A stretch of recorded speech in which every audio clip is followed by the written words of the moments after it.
आजकल इग्नू में परीक्षाओं का मौसम चल रहा है। टर्म एग्जामिनेशन 2022 शुरू हो चुके हैं। जिन आशा है आप सभी लोगों की परीक्षाएं अच्छी तरह से चल रही होंगी। आप पूरे उत्साह के साथ परीक्षा दे रहे हैं। जिन लोगों की परीक्षाएं प्रारंभ होने वाली हैं उन सभी लोगों को मेरी शुभकामनाएं। अपना हॉल टिकट डाउन कर लीजिए, समय पर परीक्षा केंद्र पहुंचें एवं पूर्ण आश्वस्त भाव से कॉन्फिडेंस के साथ में परीक्षा दें। सर, कार्यक्रम की शुरुआत में परीक्षा से संबंधित आपको सुझाव हमारे शिक्षार्थियों को देना चाहेंगे? धन्यवाद डॉक्टर उपाध्याय। मैं अपने परीक्षार्थियों के लिए एक छोटा सा सुझाव ज़रूर देना चाहूँगा कि आपके पास सबसे पहले आप ये जान लें कि आपके पास स्टडी मटेरियल पूरा है या नहीं। अगर स्टडी मटेरियल आपके पास बुकलेट फॉर्म में नहीं है तो आप हमारे इग्नू का ई कंटेंट डाउनलोड कर लें और वहाँ से अपने स्टडी मटेरियल की सॉफ्ट कॉपी आप ज़रूर पढ़ें। हताश ना हों। अगर आपके पास किताबें कहीं रास्ते में भी होंगी या किसी दुविधा की वजह से आप तक नहीं पहुँच पाई हैं तो हम सॉफ्ट एनवायरनमेंट के द्वारा आप तक पहुँचने की चेष्टा हमेशा करते रहेंगे। आप ई ज्ञान कोर्स से भी उस स्टडी मटेरियल को आप डाउनलोड कर सकते हैं और अपने स्टडी मटेरियल को अच्छे से आप स्टडी करें। अब सवाल उठता है कि स्टूडेंट अपने एग्ज़ाम के लिए थोड़ा सा एप्रीहेंसिव रहता है कि क्या मैं अपने एग्ज़ाम को ठीक से दे पाऊंगा या नहीं दे पाऊंगा। तो मैं अपने शिक्षार्थियों से एक ही बात कहूँगा कि जब भी आप एग्ज़ाम दें तो सबसे पहले अपने मन को एकाग्रचित्त शांत मन रखें, पैनिक ना हो और छोटी छोटी प्रिकॉशंस ज़रूर लें ताकि आप अपने एग्ज़ाम को अच्छे से दे पाएँ। पिछले 4 से 5 अटेम्प्ट के आप क्वेश्चन पेपर ज़रूर देख लें। उनसे आपको ये आइडिया ज़रूर हो जाएगा कि हमारे क्वेश्चन पेपर का जो पैटर्न है वो किस तरह का है। ऐसा हो सकता है कि कुछ क्वेश्चंस में आपके पास आपके सिलेबस से कुछ ज़्यादा एक्सपेक्ट किया जाता है। तो मैं आपसे यही कहना चाहूँगा कि जब तक आपने +2 किया था, +2 की किताबों का एक एक्सटेंशन मात्र होता है आपकी यूजी और पीजी क्लासेस। जी। तो जो भी आपने +2 तक पढ़ा था उसके थोड़ा सा और अगर आप एक्सप्लेन कर पाएँ तो हम यूजी और पीजी के अपनी परीक्षाओं को अच्छे से दे पाएंगे। तो अपने क्वेश्चन पेपर में अगर आपसे कुछ आपको कमतर या कम आपको एक्सप्लेनेशन मिलता है अपने स्टडी मटेरियल में तो उससे आप परेशान ना हो, क्योंकि नॉर्मली बहुत सारे सब्जेक्ट आपके आसपास की गतिविधियों से भी संबंधित होते हैं। मैं कभी कभी अपने शिक्षार्थियों से कहता हूं कि आपके सभी सब्जेक्ट जो भी आप पढ़ना चाहते हैं या पढ़ रहे हैं वो सभी आपके शरीर में समाहित हैं। इंटरेस्टिंग है, आप कभी भी कोशिश करके देखिए तो फिजिक्स भी आपके शरीर में ही होती है। जब आप उस फोर्सेस को या अपनी जो कंसंट्रेशन है उसको आप किस तरह से रेगुलेट करते हैं। केमिस्ट्री, अगर दो व्यक्ति जब आपस में बात करते हैं तो आपस में किस तरह से एक दूसरे के साथ मिलजुल कर काम कर सकते हैं। The biology that of course you are just facing every day. तो ऐसा कोई सब्जेक्ट नहीं है जो आपके शरीर में समाहित ना हो। तो ऐसा मानना कि ये सब्जेक्ट आपको समझ में नहीं आ रहा है तो मैं आपसे एक छोटा सा और सुझाव देना चाहूंगा कि चूंकि अब आप यूजी और पीजी के स्टूडेंट हैं तो यूजी और पीजी के स्टूडेंट को एक किसी भी प्रश्न की या किसी भी एक टॉपिक की या किसी भी एक समस्या का आत्मा के बारे में जानना है।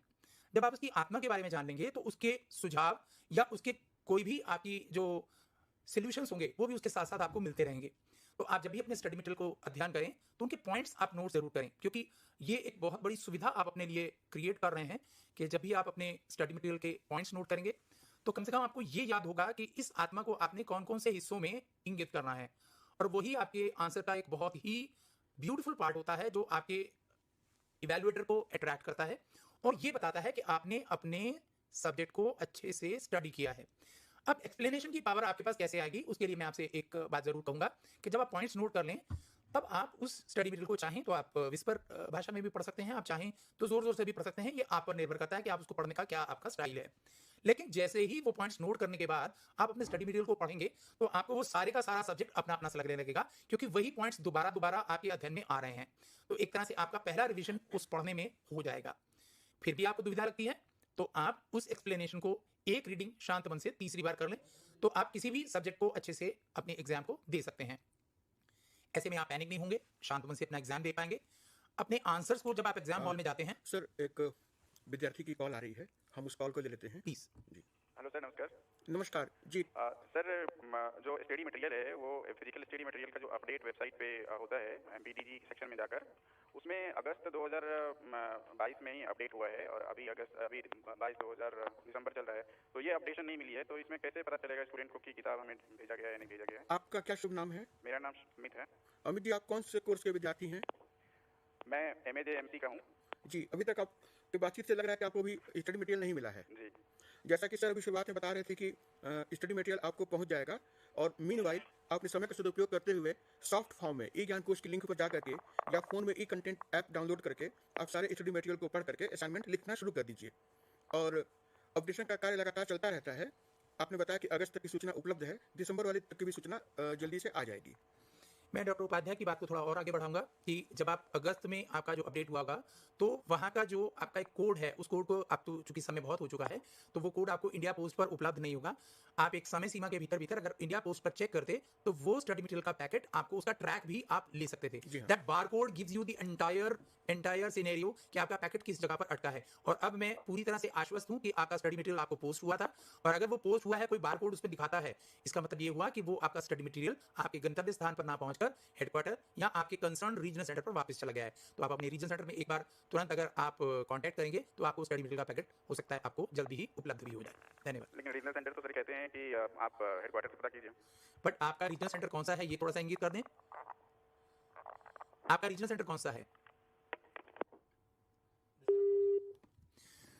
तो बात को आगे बढ़ाते हुए मैं आपसे ये आपको सुझाव देना चाहता था कि जब आप अपने एग्जाम की तैयारी करते वक्त आप इवैल्यूएटर के नजरिए से देखें कि इवैल्यूएटर आपसे क्या उम्मीद करता है, कि आप अपने सब्जेक्ट को सबसे पहले अच्छे से इंट्रोड्यूस कर रहे हैं, उसकी परिभाषा अच्छे से दे रहे हैं। परिभाषा देने के बाद उस क्वेश्चन के हो सकता है 2 या 3 भाग हों। यदि उसके 2 या 3 भाग हों तो उन भागों को, हर भाग को आपने इक्वल वेट पॉइंट्स देने हैं और उसको आपने अटेम्प्ट करना है। यदि आप उसको इक्वली अटेम्प्ट नहीं करते हैं तो कहीं ना कहीं आप अपने उन चांसेस को लूज कर रहे हैं। या सपोज मैं आपको एक एग्जांपल देता हूं, एक 20 नंबर का प्रश्न जो 3 भागों में विभाजित है, हो सकता है वो 8, 6 और 6 के 3 हिस्सों में विभाजित हो, तो आपने केवल 2 हिस्से किए और तीसरे हिस्से को बिल्कुल नहीं किया, तो आपके मार्क्स जो होंगे वो 14 से ही रिस्ट्रिक्ट हो जाएंगे। अब 20 में से मार्क्स नहीं मिलेंगे आपको, 14 में मिलेंगे, क्योंकि तीसरा पार्ट तो आपने अटेम्प्ट ही नहीं किया। तो कोशिश कीजिए कि अगर एक प्रश्न के 3 हिस्से हैं तो आप तीनों हिस्सों को अटेम्प्ट करें।